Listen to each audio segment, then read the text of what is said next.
Hello, everyone. Welcome to the 4th annual Penn Nursing and Penn Medicine Nursing Story Slam event, generously supported by Penn Nursing alum Sandy Sandberg and her husband Joe Sandberg. I'm Marian Leary, Director of Innovation at Penn Nursing. We were sure hoping to be together in person tonight, but once again, that was not to be.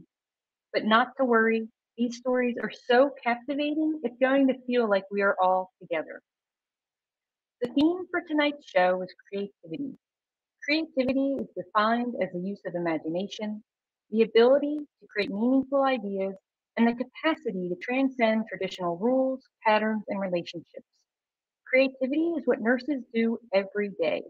Nurses use their creativity at the bedside, in the classroom, in the research lab, out in the community, and everywhere they work and practice. And recently, nurses have had to be more creative than ever. And tonight, you will hear how nurses have used that creative prowess to enhance the work they do every day. Before we kick off this event, our Dean of Penn Nursing, Dean Villarreal, would like to say a few words. Dean Tony? Thank you, Marion, for that introduction, and thank you to all of you for joining us this evening. The Story Slam has quickly grown into one of the highlights of the year for me. Hearing the experience of students, nurses, nurse scientists, and midwives, as well as people who know nurses well, tell their truths in the spotlight. It is truly a moment of magic. It is a moment when the definition of what a nurse is truly revealed. Those of us who have spent our lives in the healthcare field know that nurses defy expectations every day. We are often more than what many in the public might envision. Certainly, some of the storytellers who tell their truths tonight will demonstrate the depth and breadth of the creativity that nurses must embrace in order to care for others. Poet Emily Dickinson once wrote a poem called "I Dwell in Possibility." While the poem is about the act of writing, it speaks of the joy of creativity and the reward that it brings. Nurses, too, dwell in possibility, and the reward for creativity in healthcare, our healthcare community, for the world. That creativity may save one life, or it may save hundreds of lives, even millions. I look forward to hearing tonight's storytellers speak of their creativity in their work. I'd also like to take this time to thank Marion Leary, whose own creativity and resolve helped launch this Story Slam event several years ago. Thank you also to First Person Arts, the Penn Biotech Commons 3D Printing Lab, Penn Medicine, my fantastic Penn Medicine Chief Nursing Officers, as well as Joe and Sandy Sandberg for their part in making the Story Slam possible. And of course, thank you to our storytellers. I know you will do great. And remember, you're among family and friends. I urge all of you joining us tonight to stay connected to Penn Nursing via our website and newsletter. And I can share 125 million reasons to do so, including finding out about the other exciting upcoming events. But for tonight, I hope you will enjoy the 4th annual Story Slam. I know I will. Thank you. Marion? Thank you, Dean Tony. So tonight you're going to hear 7 stories from Penn Nursing and Penn Medicine nurses that epitomize creativity. Our storytellers have worked tirelessly over the past 6 weeks on their stories, writing and rewriting, practicing, and getting sage feedback from our collaborator for this event, First Person Arts. First Person Arts is a Philadelphia nonprofit that celebrates the power of the personal. I want to thank all of our storytellers for that hard work and for sharing their stories with each of us tonight. Each storyteller will receive this nifty 3D printed microphone trophy thanks to the Penn Biotech Commons Library. They support this event each year with these really cool 3D printed microphones. To our storytellers, I know you are all going to do amazing tonight. Your stories are going to make us laugh. They're going to make us cry. And so audience members, make sure to grab some tissues and get set for a great event. With that, I'd like to invite up my friend and colleague, Neil Bardhan from First Person Arts, who will be emceeing this event. Neil, take it away. Thank you so much, Marion. I'm Neil Bardhan. I'm the Director of Applied Storytelling at First Person Arts based in Philadelphia. First Person Arts helps individuals, groups, and organizations develop true personal stories into art for the stage, the page, on air, online, and for personal growth. We do this because true stories have the power to connect us. And I think you're going to see exactly what that looks like tonight. I'm very excited for tonight's show. This event series means a lot to me and my colleagues, and I'm really honored to be here with you all virtually. I'm going to introduce each storyteller. They'll tell their story, and then after that, I'll chat with them for a minute to learn a little bit more and share with you all. Our first storyteller is Victoria Switzerini from the Hospital of the University of Pennsylvania. Her happy place, she tells me, is almost anywhere in Italy. Welcome, Victoria. Take it away. Sometimes it's hard for me to believe that I'm a nurse. Working in healthcare was not my childhood dream. Even as an adult, even just 10 years ago, I would never have pictured myself working in a hospital, taking care of patients. All I ever wanted to do my whole life is play the piano. I dreamed of being a concert pianist. I wasn't a prodigy. In fact, I'm not even really that talented, but I worked really hard. I practiced and I studied, and I created a life for myself as a professional musician that I really loved. And then about 10 years ago, my then husband was diagnosed with cancer. And I stayed with him throughout his surgeries. And I watched the nurses day and night. I watched everything they did. I watched them suction his trach and empty his drains. And as I watched them, all I could think was, I could never be a nurse. I actually said it out loud to Mark, the night nurse, as he was doing wound care. I had to look away. I was so queasy. And I said, I could never do that. I could never be a nurse. And he turned to me and he said, yeah, you could. But I did not believe him. But I kept watching. And the more I watched these nurses, the more I admired them. Not just for what they were doing, but for who they were being. I thought, what an extraordinary life to be a nurse.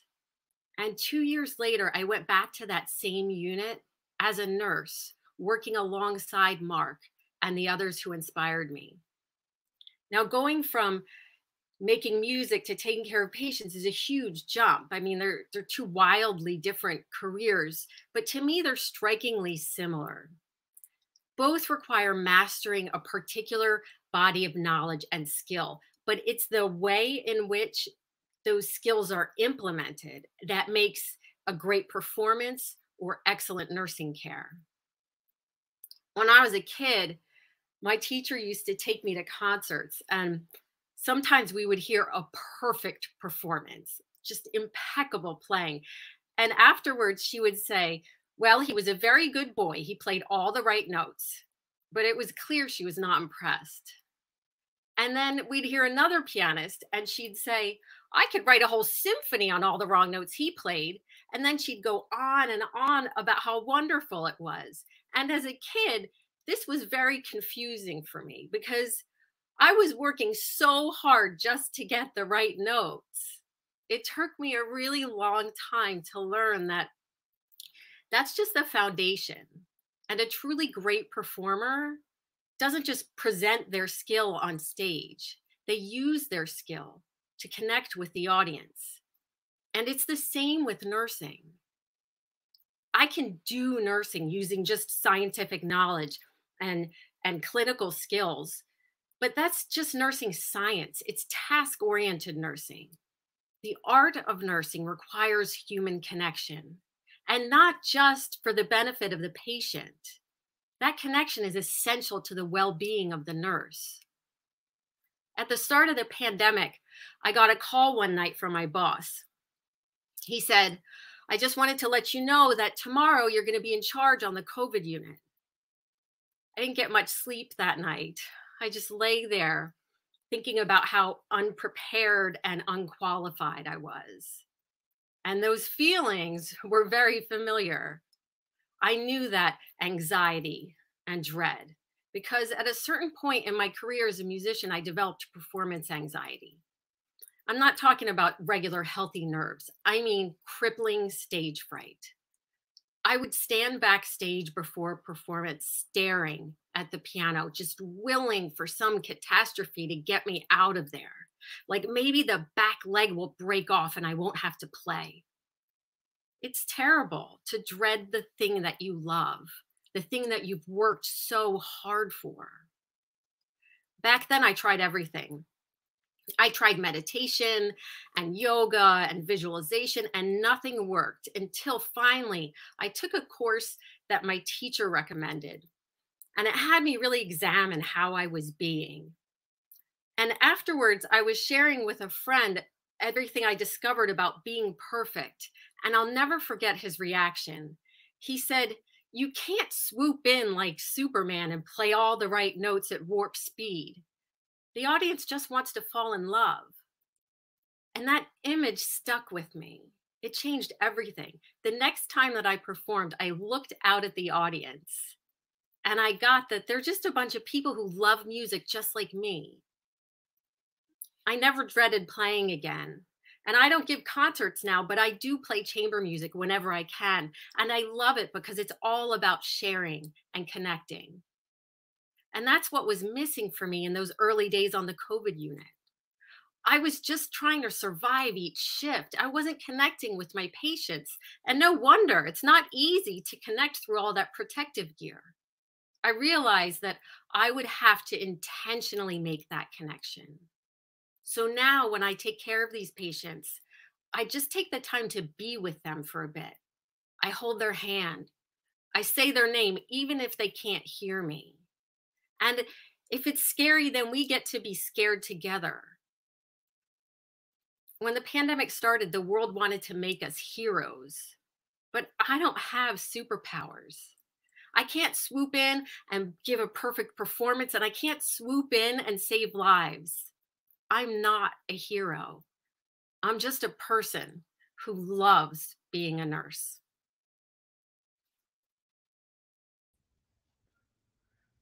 Thank you so much, Victoria. And I really appreciate your story. And I'm glad you kicked things off tonight with this really beautiful story. I have a question. You're talking about how it's a skill and art to connect with others. And I can certainly appreciate that in the work that I do. But are there exercises you think that folks can do to practice that art, whether they're nurses, pianists, storytellers, or some other field entirely?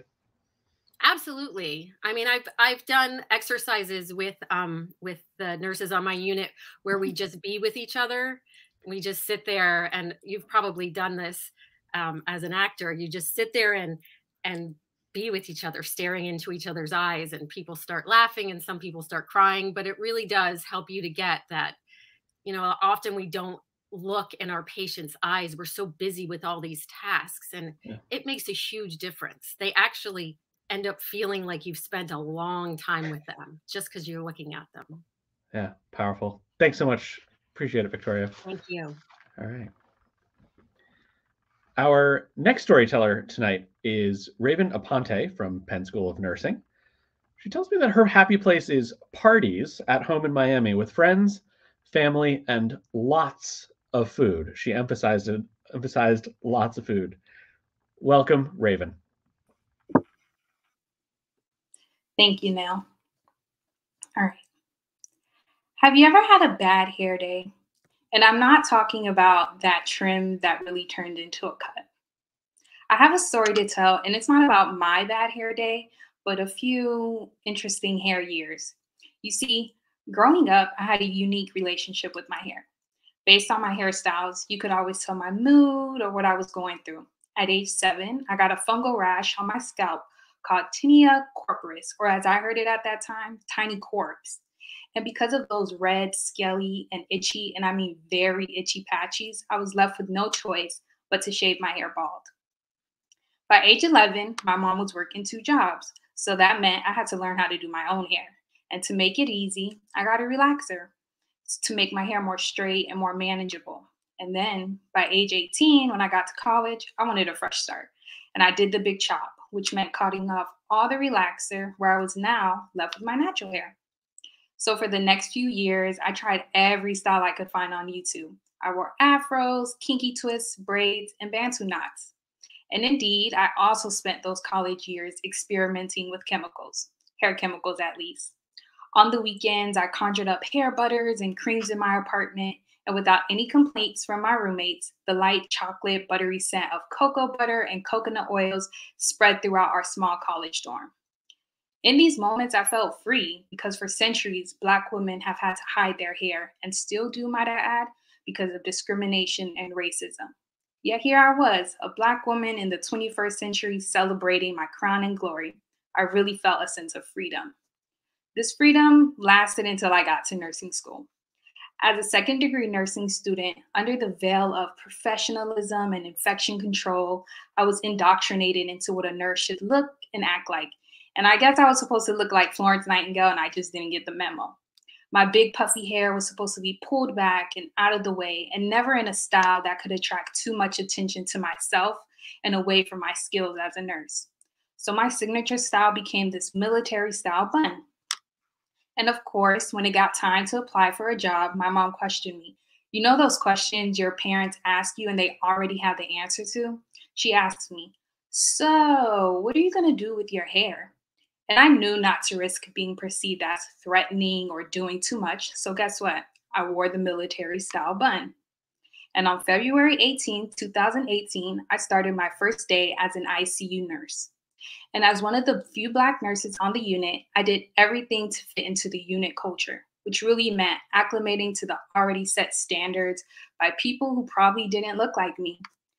And if you've been in an ICU, you know there's this rhythmic aura of chaos with beeping and humming of machines helping patients breathe, eat, and heal. And I'm lots of routine. The ICU thrives on routine. And this same routine is also how I survived on the unit. So all of this may seem pretty uneventful, but here's where the drama actually starts. In a desire to connect with my colleagues and fit in, I signed up to work an overtime shift. And of course, they called me in. And this is really where nurse burnout starts, but that's a story for another day. But here's the actual problem. I spent the day at my friend's house, and of course I bought everything I needed for work because I knew I would be called in that night. So as I was checking all my materials for work, ID check, stethoscope check, snacks check, water check. But then I realized something was missing. All of my hair products and tools were sitting in a bag in my apartment, which was 30 minutes away from my friend's house. So to avoid being late for work, I had to show up to work as is, not in a military style bun, but in a big puffy afro. And just to help you picture it, just imagine a Black Panther activist, hair like cotton candy, and a pair of royal blue scrubs. When I got to my unit and I walked up to the 2 double doors and they opened, I felt like I was walking onto the red carpet, ready to do this big reveal. All eyes were on me, wondering, who the heck is this girl? And of course, the questions and stares came rolling in. Bad hair day, huh? Can I touch it? How'd you get it to stand up like that? And I'm thinking to myself, what? This is me, or at least the raven I was hiding for the past year. As I hid from the stares and questions, I glued myself to the computer in my patient's room. I thought I was free from all the commentary and stares, but it wasn't until 1 a.m. where my patient decided she actually was going to have the last word. My patient, a 7-year-old Black girl who spent well over 6 months on our unit, and she was labeled as somewhat difficult, really because she wouldn't talk to anyone besides her parents, when in reality, she was just shy and didn't recognize the faces that contrasted this world that she had come to know. Anyways, so as I'm hanging her medication in the IV pole at the head of her bed, I hear some shuffling, and I think to myself, all right, what do you got to say about my hair now? But I actually feel a little tug on my pant leg, and she whispers, we have the same hair. It's like we're twins, with this sleepy grin on her face. In that moment, I realized I was hiding a piece of myself for acceptance, when this is what actually connected me with patients. And while not many nurses on my unit looked like me, caring in my most authentic form was necessary, as it created a space where patients and families could see themselves and connect with someone who looked like them, but also had similar values, cultural practices, upbringings, and often understood the nuances of their life that get written off as difficult or non-compliant.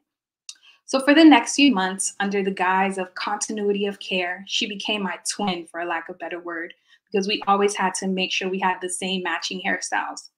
And as I started to wear my hair out and experimenting with different styles, while they seemed like different styles to me, I think my patient saw me as her daily cartoon character. If I had 2 braids, I was Dr. McStuffins. If I had 2 buns, I was Princess Leia. And if it was straight, I was also from Frozen. With the support of my coworkers, I eventually became the hairdresser of the unit. We created a drawer with a variety of hair products and accessories, and we dedicated time during our shifts to braid, twist, and brush our patients' hair into any style they wanted, while at the same time assessing for emotional status, skin, speech, and their overall patient well-being. So you see, nursing calls for a diverse workforce, but what exactly does that mean? How are we welcoming these differences beyond the mission statement? Do hairstyles, tattoos, disabilities, accents make us any less of a nurse? Or do they create a bridge to connect with patients and each other? For me, it was this creativity that rose out of these unique hairstyles that added the intensity to intensive care nursing. Thank you. Ah, Raven, thanks so much. There's so many lines in that just get me every time I hear it. So thanks again for sharing publicly this Thank time. you. Yeah. Also, congratulations on your work anniversary this week. It sounds like you said February 18th, Yeah. right? Yeah. Glad I caught that. Question for you. Are there other ways that you've let yourself be you more than you might have been a couple years ago, to build bridges, as you put it? I think for me, I've opened myself to like sharing stories about my life. Because I think a lot of times in nursing, you know, you're talking with your coworkers, but you're like, I don't want to talk about that. Like, I don't know what they'll think about me. But I think now I'm like, I just share the stories and what my life is like, because I think it helps other nurses realize, like, oh, my patient may be like this nurse. And if I didn't share that story, who knows if they would have been exposed to that. So I think even in just conversations, opening up, you know, the real parts of my life. Wonderful. All right. Thanks so much, Raven. Thank you. All right.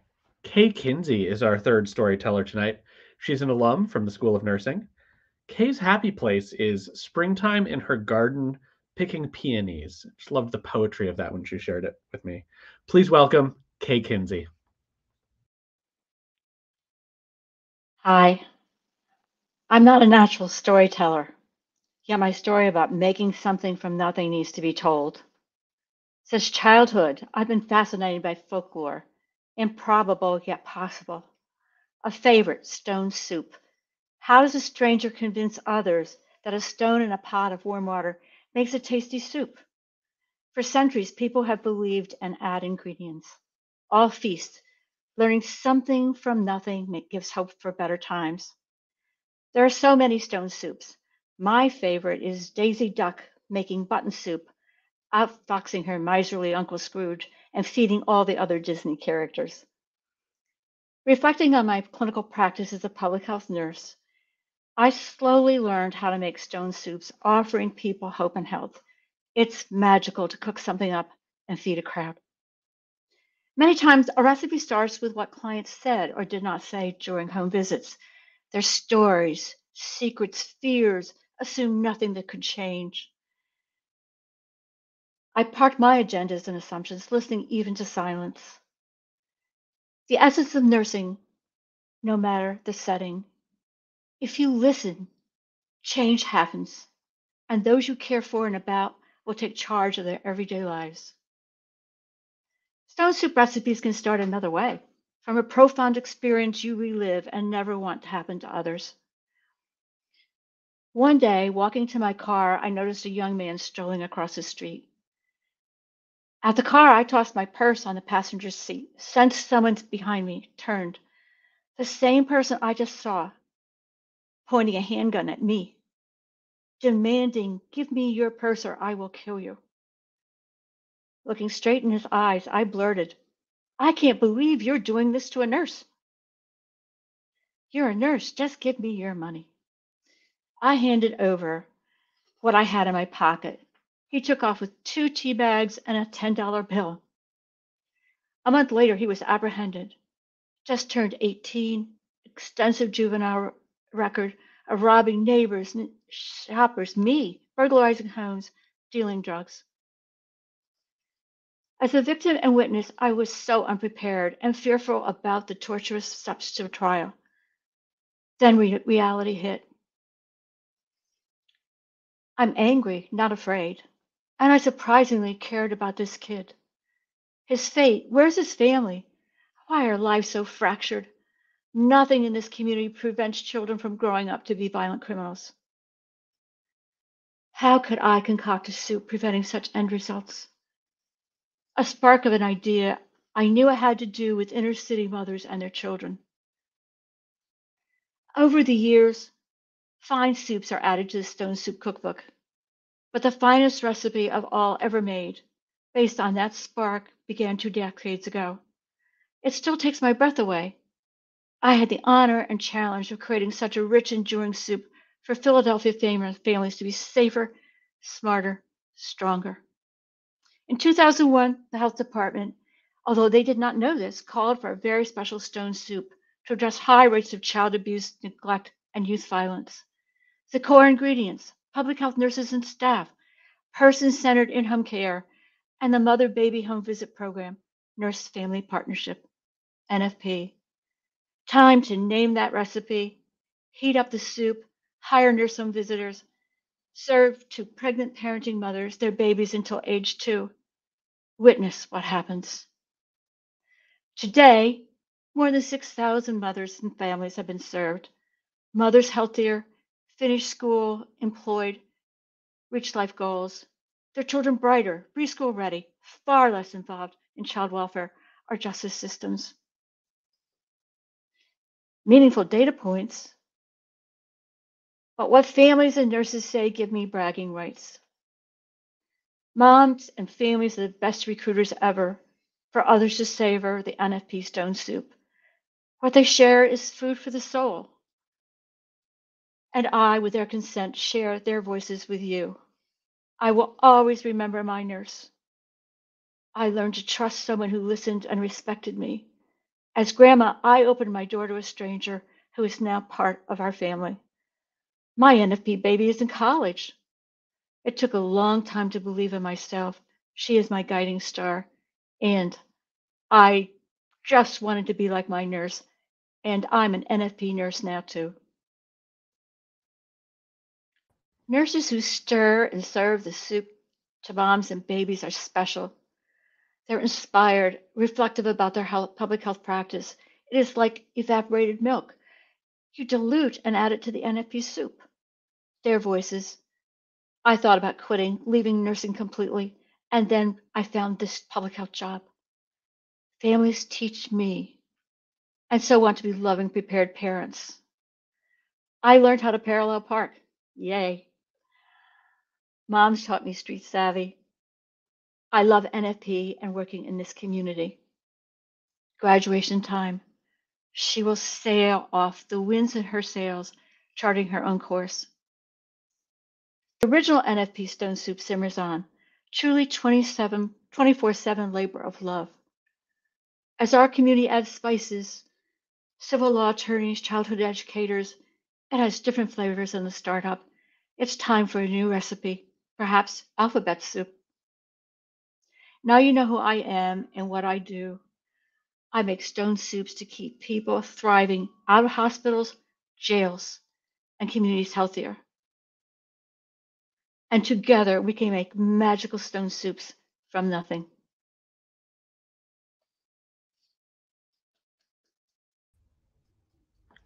Wonderful. Thank you, Kay. I have to say, when I first learned of NFP a couple of years ago, I was just really blown away by what the model is, how it works today, and the impact. So thank you for that. You talk about like listening and change a good amount, and in fact, you said if you listen, change happens, which is a quote that I'm going to use from now on. What are some ways that you think people should be listening more and looking for where they can create change? Well, I always thought you needed to fill your space with your voice, but sometimes that's just chatter. Mm. And sometimes it's just being a quiet, attentive individual. Everywhere in society in particular, our minds get so cluttered. We're so filled with things, including, everything that's on the computer these days. But when you work with people, particularly if in their space, which is their home, sometimes it's just really good. I think it's very positive for everyone just to be present. Yeah. And I think it's something you learn to appreciate as you grow older, that being present is more important sometimes than telling someone what to do or how to do it, or make them feel like they need to do something. Wonderful. Yeah, I like the connection there also with what Victoria and I were talking about, is that sometimes the simple act of being present does so much, but people don't always give it the time or the recognition that it deserves. So great. Kay, thanks so much for sharing your story with us tonight. All right, our next storyteller is Christine Triciani from Princeton Health. Christine and her husband ended their wedding ceremony with the theme from their favorite TV show, The Office. Love that choice. Please welcome Christine. Thank you. It was a little over a year into my brand new career as a nurse when it happened. I stood in front of my open refrigerator, sobbing. Lemon chicken in one hand, taco meat in the other. Uncontrollably, I sobbed as the decision of what to have for dinner that night became a catalyst, setting off this domino chain-like reaction of emotions that would not stop spilling out. I felt my husband wrap his arms around me and try to pull me into his chest, but initially I pushed him away. I was terrified to be that close to him. Instead, I allowed fear to engulf my mind in a series of what ifs. What if I hadn't cleaned myself off enough in the shower at the end of my shift that evening? What if I somehow passed the virus on to him? What if I was stuck making heart-wrenching decisions for my loved ones when I couldn't even decide what leftovers to have for dinner? I had spent so long allowing these thoughts and fears and emotions to be pushed down, and this pressure to build and build and build, and finally it burst. The camel's back was broken, and in it came the knowledge that I too was broken. I was broken. But with that realization, the weight of expectations that I had placed upon myself was lifted, and I was able to replace it with this inner sense of peace. And that peace allowed me to return the warm embrace of my husband. And then it allowed me to just let him decide what we had for dinner that night. And slowly, I began to share with him all the horrible things I had experienced during the first month of the COVID-19 pandemic. And he listened, and he did his best to understand. And for the moment, that was good enough. But the next day I was back at it again, and I was sitting at the nursing station next to another nurse on my unit, and I could feel in the air that she wasn't herself. I mean, none of us really were at this point, but today she couldn't hide it from me. Her usual sweet and kind demeanor was just replaced with this intense stare at her charting, and she was all too quiet. So I paused for the moment, trying to come up with the most genuine way to ask her how she was doing. But when I opened my mouth, I just blurted out, "So I sobbed into my refrigerator last night." And she turned with her sweet self and looked at me, completely confused, in a way that most people would have been utterly embarrassed, and tried to avoid her for maybe the rest of the shift, pretending nothing happened, and maybe just the next couple shifts after that, or forever never talk to her again. But instead, that same domino chain-like reaction of emotions happened again, but this time with words. And I told her how the decision of what leftovers to eat became so incredibly overwhelming, I found myself sobbing instead. And I had this theory that it had nothing to do with dinner at all, that it was just the final thing after all of this that broke me. And the pause that followed, having spoken the words aloud to her, was filled with such relief. I had done it again. I allowed the emotions and the feelings and the words to come out instead of pushing them down. But in that moment, I had offered her an invitation to a safe space to do the same. And she did. She told me she had a fight with her boyfriend. She had just wanted to remind him to stop leaving the lights on, and the next thing she knew, she was yelling at him. She said she felt like she didn't even recognize herself lately. The silence that followed her confession felt as warm as the embrace my husband had given me the night before. Reassurance, validation, company. I understand, I said. Believe it or not, I don't usually cry while holding lemon chicken in my kitchen. The humor broke the tension of the moment completely, and we were together in being more than just nurses on the COVID-19 unit. We were together on that emotional roller coaster. We had each other. We were not alone. It was that moment that gave me the idea. We needed more of this. Nurses needed validation that we could only give each other no matter how hard our loved ones and everyone else was trying. We were all scared. We were all grieving. A lot of us were angry. But we were all going through the motions while under the surface, we were pushing these feelings and these thoughts and these fears down and allowing that pressure to build and build and build. But what if we could diffuse that ticking pressure before it burst? What if we could provide nurses with a safe outlet for these emotions? Could we prevent nurses from having these emotional breakdowns? Could we normalize nurses expressing their feelings? What should have been a simple decision of what leftovers to have for dinner showed me just how damaging leftover emotions can be. And that's what started my journey to create what is now known as the RN Wellness Committee. We are a group of nurses dedicated to ensuring the well-being of our fellow nurses is optimal. Together, we promote mental health resources and wellness initiatives. And together, we remind nurses, you are not alone. We are all here for you. Nurses no longer have to cry by themselves in the kitchen or hide in that false sense of comfort that comes with suppressing your emotions. Instead, they can reach out to a member of our team, and we can share in a newfound comfort of the safe space that we create together.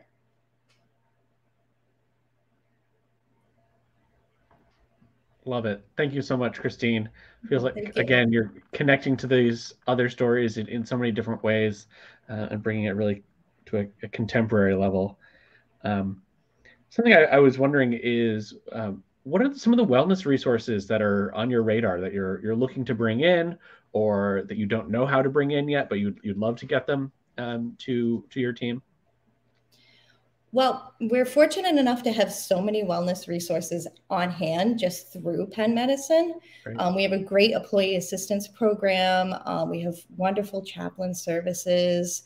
Penn Cobalt is a great resource for us as well. And even our very own community wellness program offers so much for the community that our nurses take part in. I've been connected with some resources through Rutgers University because we are Princeton, located in New Jersey. They have a great nurse-to-nurse peer support that we've been working to integrate more in case there's those nurses out there that don't feel comfortable going through where they work. Everybody requires something different when it comes to their mental health and their self-care. And I'm lucky and fortunate enough to work for such a great place that provides those opportunities and says, hey, we know you're individualized. Let's find something that works for you. Great. Really wonderful recognition. Christine, thanks so much for sharing. Thank you.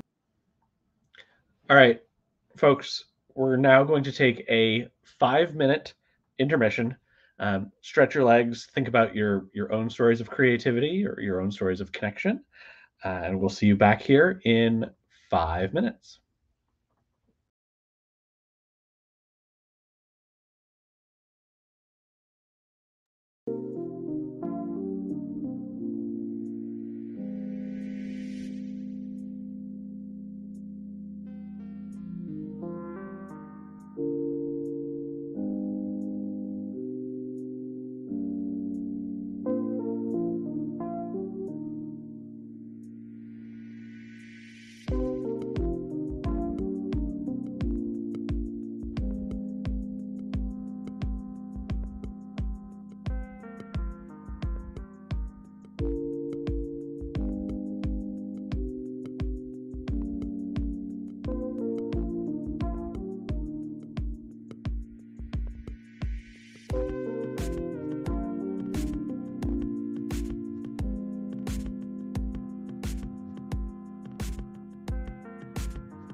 Hello, welcome back from intermission. We're going to get started in a minute here with our second set of storytellers for tonight's Story Slam.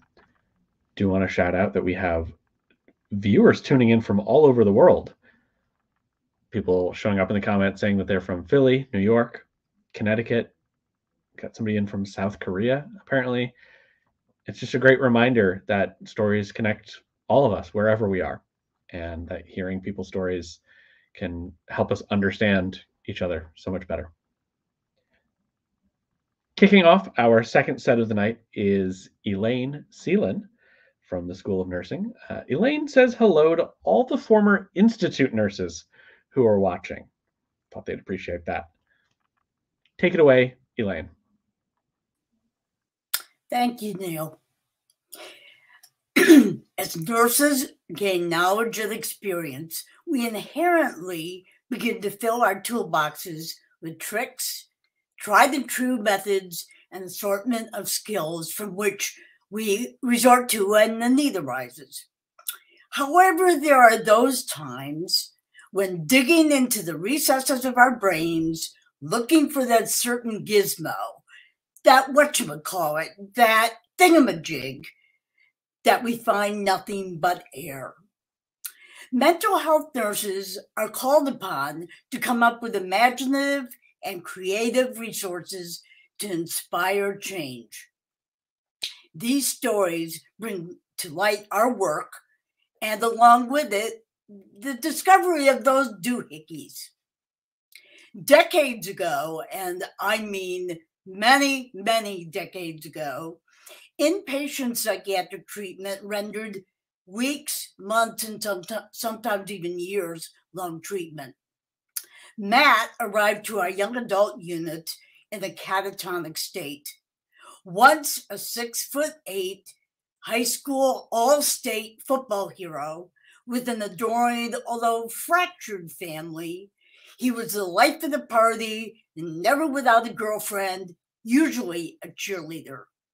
But now he hardly moved any part of his body, including his bowels. And despite severe abdominal pain that comes with severe constipation, he held his stance for days, sometimes longer than that. The typical treatment used to address this condition rendered no results, none, zero, zilch. On at least one occasion, maybe more, we had to resort to manual methods, and I won't even go there. One day, after giving him a milk and molasses and a mayest, we actually thought that was creative back then, I was stood outside his bathroom door doing my usual encouraging routine.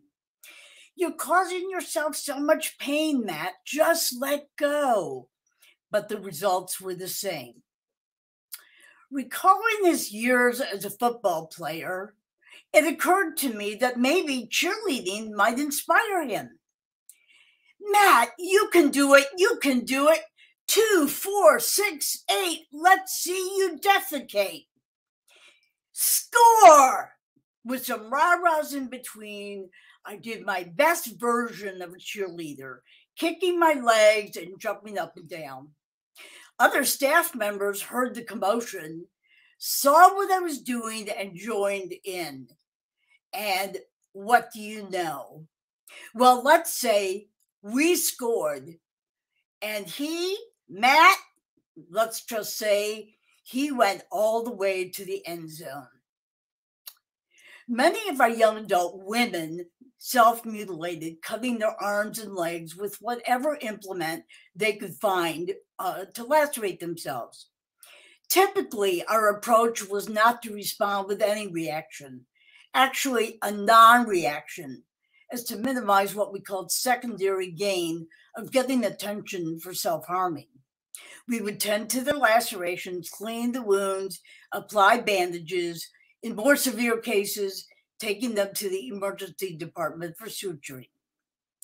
One of my patients, Evie, was found to be cutting a forearm, yet again, using the end of a paperclip, rendering multiple bleeding scratches.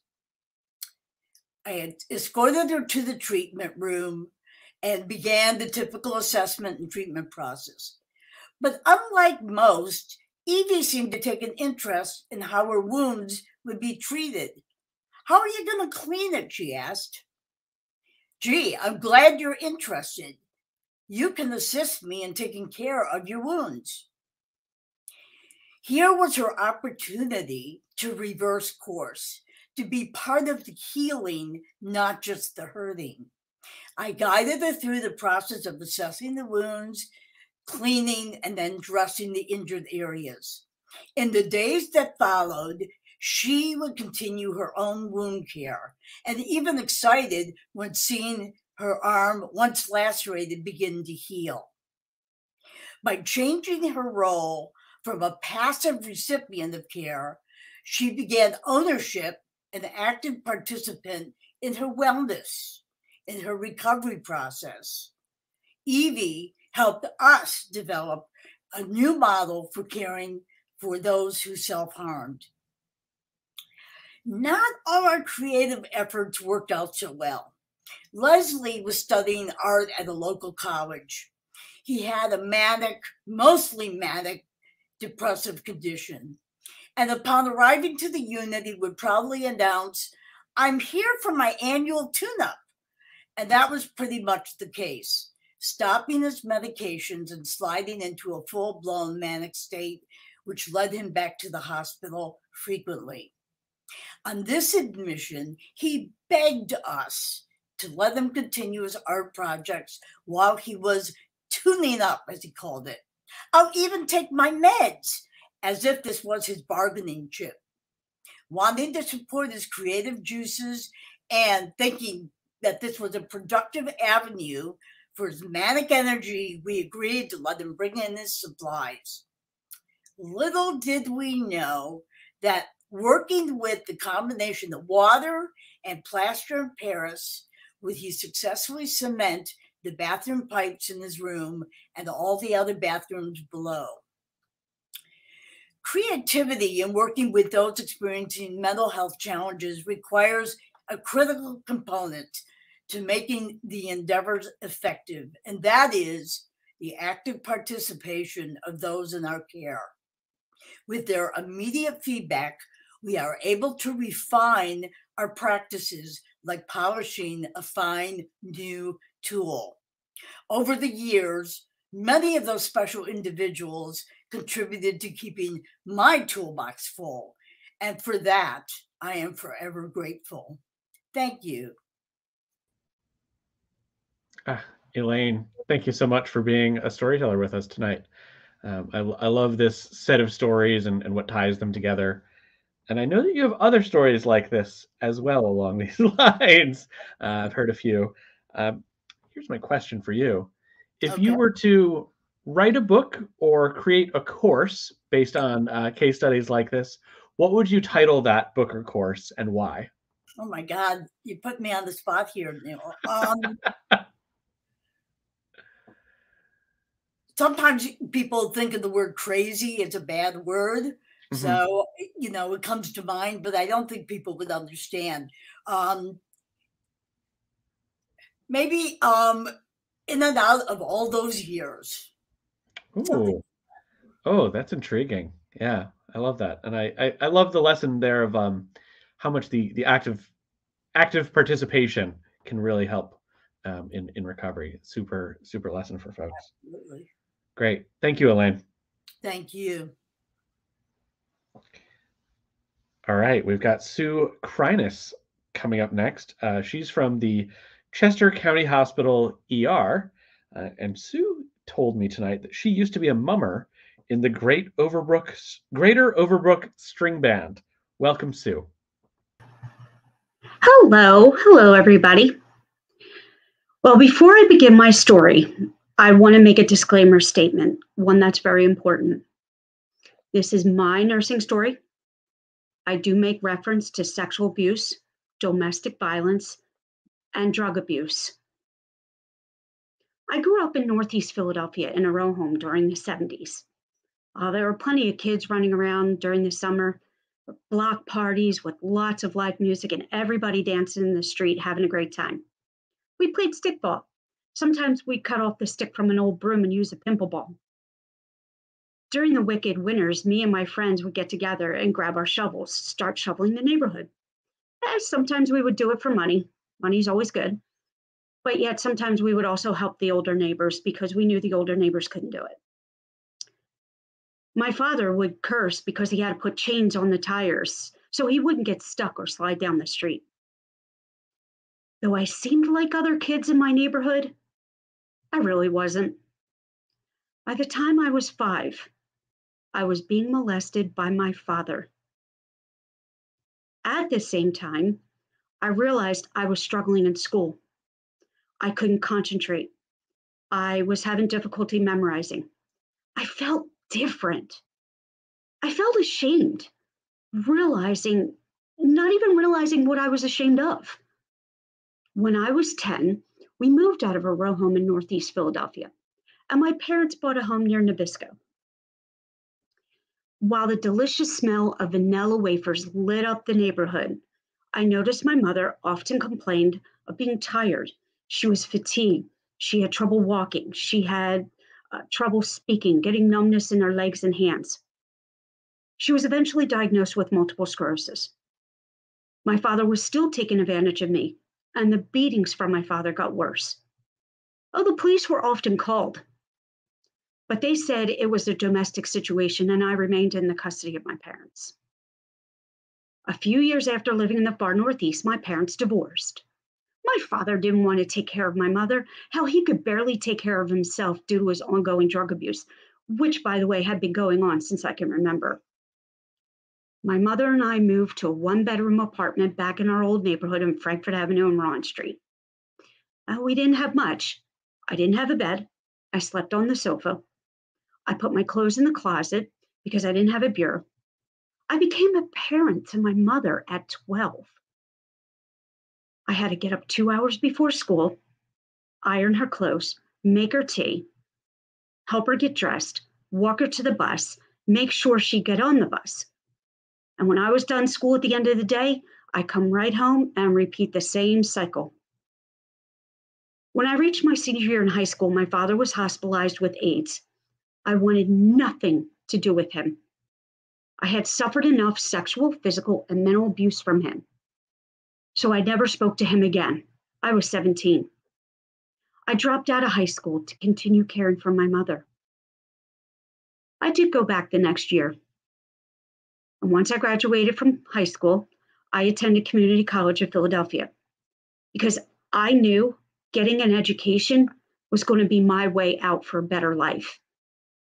Keep in mind, I still haven't told anyone about the physical or sexual abuse from my father and the neglect from my mother. While attending community college, I was having so much trouble with the science courses. I went to the professor and explained my problem. He directed me to speak to somebody from the disabilities office. Well, needless to say, I didn't know there was a disabilities office, and I didn't even think I had a disability. I knew that I was having trouble learning, but I just didn't think I had a disability. Well, the person I spoke with at the disabilities office didn't seem surprised at what I was telling her. I noticed that she knew exactly what to say to calm me down because I really was sobbing in her chair. She suggested I get tested to see where my weaknesses are and ways to overcome them. This was the first time I opened up about what happened to me during my childhood. I was told by the disabilities person I wasn't sure how to choose a career. You see, the fear of failing was greater than the fear of doing nothing with my life. And that I couldn't tolerate. I've always been told by teachers I was friendly, outgoing, but that was to hide the shame I felt by not being smart. And I wanted to create a facade so that nobody would know what was going on at home and the shame that I felt. I was determined not to let. I did get tested at the Philadelphia College of Osteopathic Medicine. My full IQ score and my working short-term memory was far below average. but my verbal comprehension was tested at average. I was determined not to let the results interfere with me getting an education. Once I came to the harsh reality that I wasn't going to get through the nursing science courses, I decided just to complete my education at the Philadelphia Community College with an associate's degree. Then I transferred to LaSalle University, where I earned a bachelor's degree. Along with my degree, I earned a national standing when I scored a 76 on the National Registry of Emergency Medical Technician state boards. You see, I didn't earn a nursing degree due to educational limitations, but I now work alongside the smart, trusted, and educated nurses as an emergency room tech. I'm compassionate. I'm willing to be there for anybody that needs it. I have an abundant amount of empathy, sympathy, and compassion for people. Along with those qualities, my strong will and tenacity helped reshape my career into a job that I'm proud of, while utilizing the credentials I did earn. I really enjoy working as an emergency room tech. And you know what? I learned a few things along the way. I enjoy what I do. I enjoy mentoring paramedic students, and I enjoy training new staff. I am fortunate to work with some wonderful nurses who have inspired me to apply what I've learned, exemplify what I already know, and to get past personal obstacles to help others. My hope for my story is to inspire others and to let them know that there are many pathways to reach your dream. This is mine. Oh, lovely, Sue. Thank you so much for sharing. I know there's a lot that went into this, and I think people listening at home got a lot out of it. I'm curious, do you have any particular advice or guidance for someone who's facing personal obstacles in their professional path? Yeah, don't be afraid to ask for help. The help is out there. As long as you're willing to ask, as long as you're willing to recognize it, it is there. Take advantage of it. Not always free. No, but I love that you said that. That's a lesson that a lot of people need to hear. Many people need to hear time and again. But yeah, you said it yourself. Your will and tenacity got you where you are. So, Sue, thanks so much for sharing tonight. Thank you, Neil. Okay, folks, bringing us home tonight, it is Jill Witcraft, another wonderful alum from the Penn School of Nursing. She wanted me to say hi to her mom, who's watching from her house. Hi, Jill's mom. We're glad that you're here. Welcome, Jill.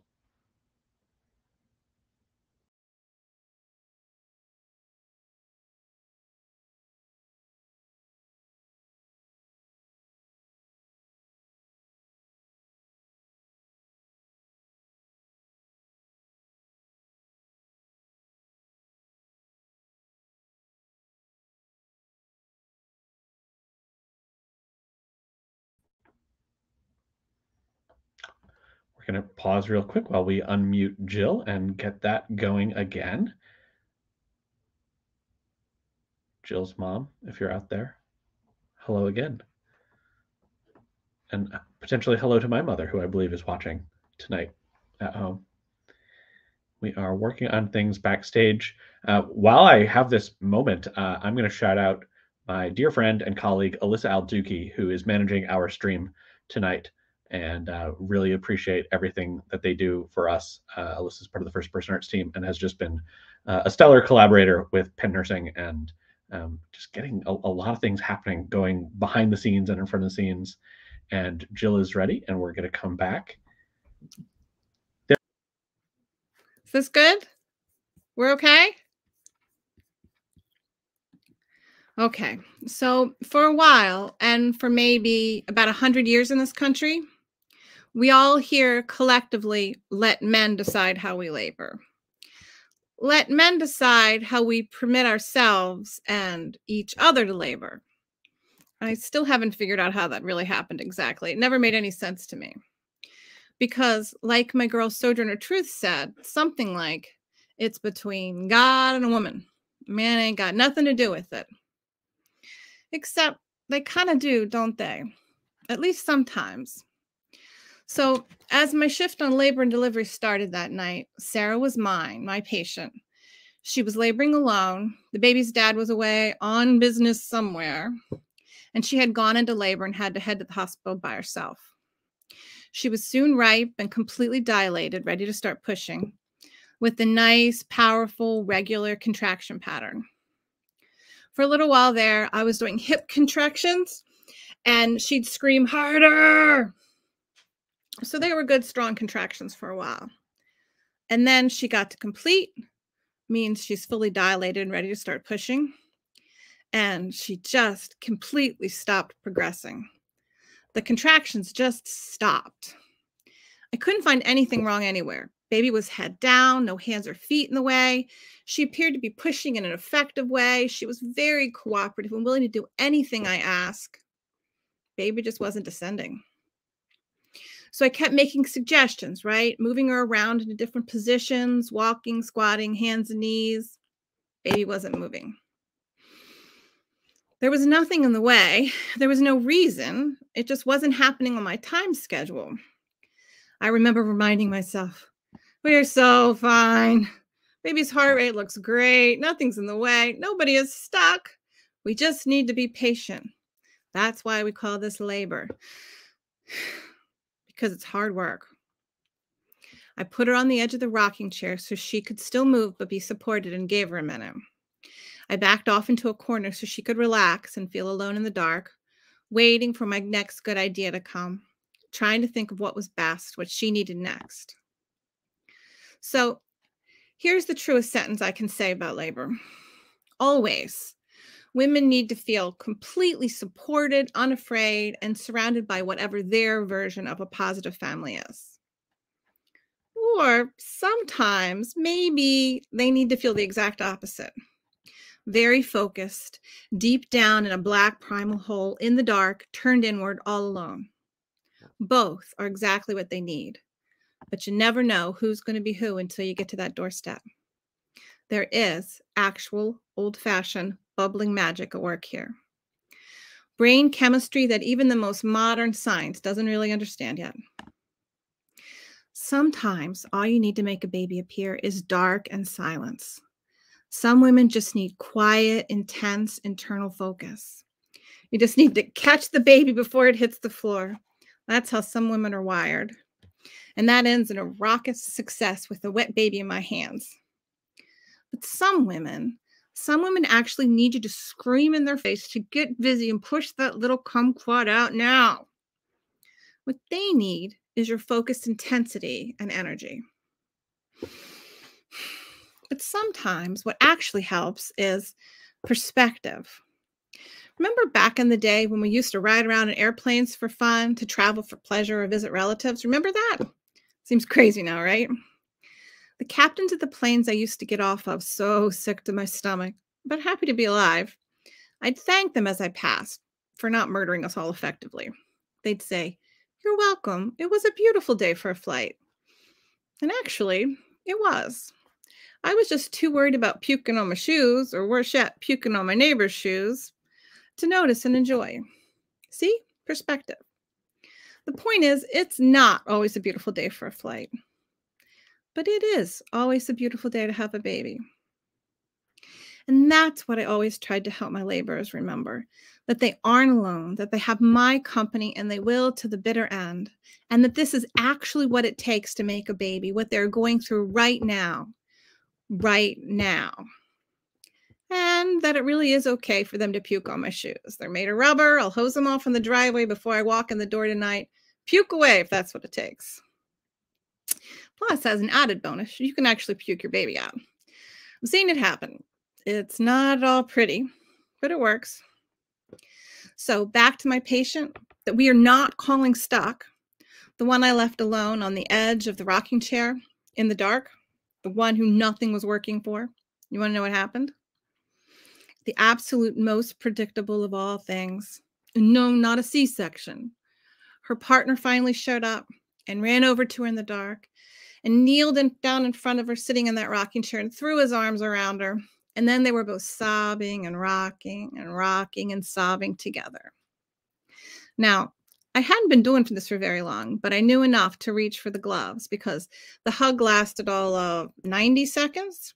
And then she had one mammoth contraction.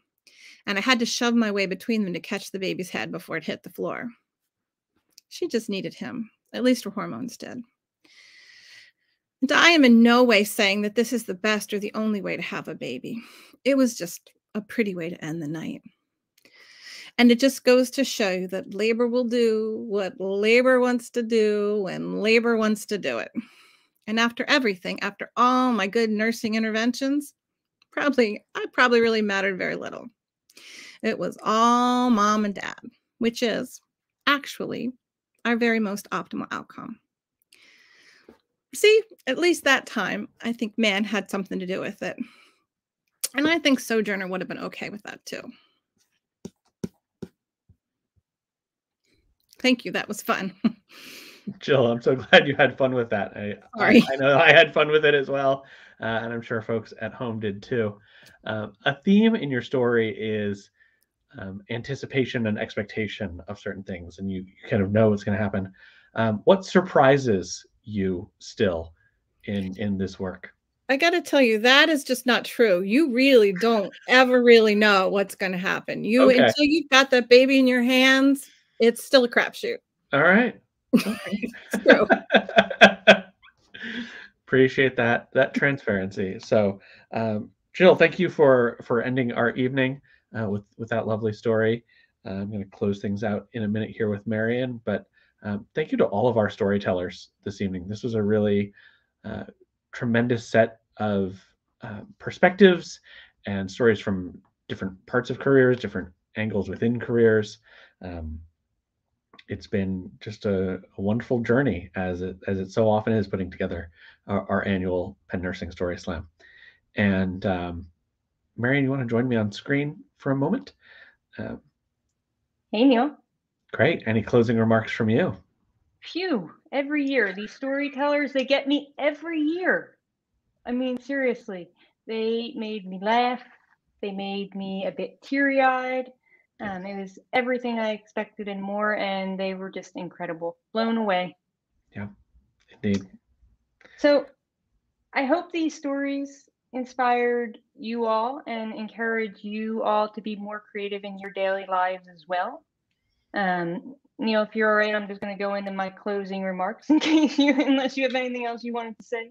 I just want to express my own personal thanks to Marion, you, Alyssa, all the storytellers, everybody at FEA, Dean, Tony, and the viewers. So thanks to everybody. Yeah, nurses most definitely have the best stories, and I'm so glad you are all here with us tonight to hear them. Nurses, please keep telling your stories. The world needs to hear them now more than ever. Before we close, I would just like to once again thank all of you for attending, all of our storytellers for sharing their stories, our sponsors, Sandy and Joe Sandberg, Penn Nursing, Penn Medicine, and the Penn Biotech Commons, as well as, of course, all of you at First Person Arts for all of your help with this event tonight. This event would also not be possible without the help of many of my colleagues in our marketing, communications, and special events offices. Thanks to all of you, as well as my colleagues, Dr. Terry Richmond, Dr. Rosemary Palomano, Dean Tony, Jesse Reich, Flory Vanek, and Christine Hockenberry from Penn Nursing and Penn Medicine. Thank you all. And with that, keep sharing your stories, stay safe, and have a good evening.